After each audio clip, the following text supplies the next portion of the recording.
Au début des travaux du Conseil des ministres de ce lundi et devant le roi Mohamed VI, le ministre de l'économie, des finances et de la réforme de l'administration a présenté un exposé sur le projet de loi cadre relatif à la réforme fiscale. Ce projet vise à instaurer un système fiscal efficace, juste, équitable et équilibré qui permet de mobiliser tous les potentiels fiscaux pour financer les politiques publiques, promouvoir le développement économique et réaliser l'inclusion et la cohésion sociale. Ce projet a pour objet de fixer les principes de base et les objectifs relatifs à cette réforme et qui porte essentiellement sur, premièrement, le renforcement des droits fondamentaux à travers un système fiscal basé sur le respect de l'égalité de tous devant l'impôt, l'équité fiscale, le droit à l'information et la garantie des droits du contribuable et ceux de l'administration. Deuxièmement, la protection du contribuable contre toute interprétation abusive des textes juridiques de la part de l'administration fiscale, le renforcement de la relation de confiance entre cette administration et le contribuable,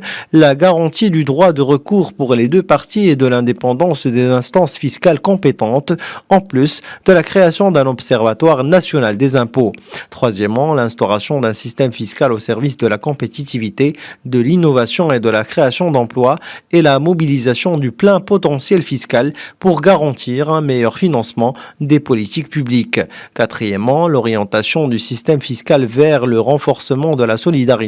surtout pour le financement des filets sociaux de la protection sociale, comme la couverture médicale, les allocations familiales, ainsi que pour la réduction des inégalités sociales. Enfin, ce projet vise également la réforme de la fiscalité des collectivités territoriales afin de leur garantir des ressources permanentes et ce, en droite ligne de la détermination de l'État à revoir et à simplifier les règles afférentes à ces impôts et leur harmonisation avec les dispositions régissant les impôts de l'État.